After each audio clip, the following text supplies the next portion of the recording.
அனைவருக்கும் வணக்கம்.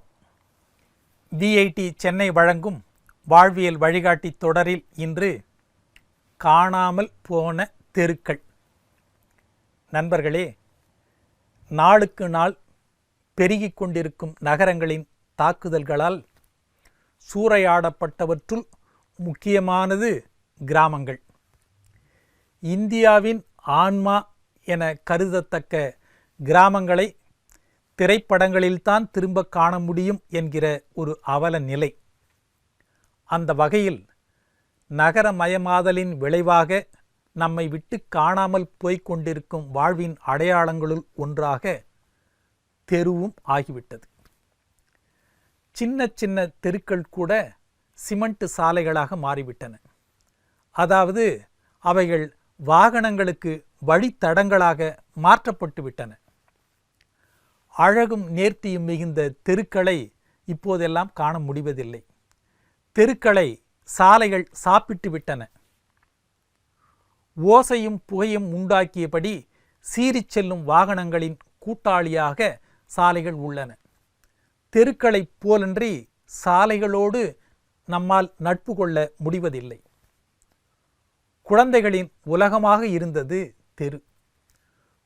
முதலில் உலகம் தெருவாகத்தான் குழந்தைகளுக்கு தெரிய வந்தது. தாய்க்கு அடுத்தபடியாக குழந்தைகளை சீராட்டியது தெருக்கள்தான். கல்யாண ஊர்வலங்களும் கேளிக்கை கொண்டாட்டங்களுமாக அமளித்துமளிப்பட்டது அந்த கால தெருக்கள். கடவுளே பக்தர்களை காண வீதி உலா வருவார், அதாவது தெரு வழியாக வீதி உலா வருவார். யானைகள் கம்பீரமாக நடந்து சென்று குழந்தைகளையும் பெரியவர்களையும் ஆசீர்வதித்தன. வண்ண கண்ணாடிகளுடன் வண்டிகள் மணியடித்தபடி சென்றன. பயாஸ்கோப்பு படம் காண்பித்தவர்களை சுற்றி குழந்தைகள் கூட்டம் மொய்த்து நின்றன. பல வண்ணங்களில் சினிமா பட நோட்டீஸ்களை விநியோகித்தபடி செல்லும் வண்டிகளின் பின்னால் ஓடும் குழந்தைகள், புலிவேஷ கலைஞர்களின் ஆட்டமும் மயிலாட்டமும் பொய்க்கால் குதிரை ஆட்டமும் குறவன் குரத்தி ஆட்டமும் தெருக்களில் அன்றைய காலத்தில் அரங்கேறின. அதிகாலை தெருக்களை சுற்றி வரும் மார்கழி மாத பஜனை கோஷ்டிகளின் திருப்பாவை முழக்கம், கலைக்கூத்தாடிகள் என்று தெருக்கள் நிரம்பி இருக்கும். இப்போதெல்லாம் தெருக்கள் குழந்தைகள் இல்லாமல் வெறிச்சோடி கிடக்கின்றன. தேரோடும் வீதிகள் காரோடும் வீதிகளாக மாறிப்போனதால் குழந்தைகளை வீட்டுக்குள் பூட்டி வைக்க வேண்டியிருக்கிறது. தெருவில் தன்னந்தனியாக இருக்கும் வீடுகளை ஒரே குடும்பமாக்கியது தெருதான் என்று சொல்ல வேண்டும். தெருவில் யார் வீட்டிலாவது மரணம் சம்பவித்துவிட்டால் அந்த தெருவே துக்கம் அனுஷ்டிக்கும். அடுப்பும் புகையாது அந்த வீட்டுக்கு மற்ற வீடுகளிலிருந்து சாப்பாடு போகும். துக்க வீட்டில் இருப்போருக்கு ஆறுதல் சொல்ல அந்த தெருவே அவர்கள் வீட்டுக்குள் நுழைந்துவிடும். அந்த காலத்து தெருக்களில் எந்த அந்நிய மனிதரும் அசலூர்காரர்களும் அவ்வளவு சுலபமாக பிரவேசித்துவிட முடியாது.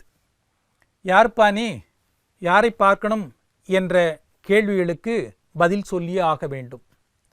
இன்றோ தெருக்கள் மெல்லச் சுருங்கி அடுக்குமாடி குடியிருப்பு தளங்களின் ஆள் அரவமற்ற காரிடார்களாக பயமுறுத்துகின்றன. ஒற்றைக்கண் கதவுகள் உங்களை உற்று பார்க்கின்றன. அழைப்பு மணி ஓசை உள்ளிருப்போரை கலவரப்படுத்துகிறது. வந்திருப்பவர் நண்பர்களாகவும் இருக்கலாம், முகமூடி கொள்ளையர்களாகவும் இருக்கலாம். அந்த கால தெருக்கள் வாழ்க்கை நாடகத்தின் காட்சிகள் அரங்கேறும் மேடையாகவே காட்சியளித்தன.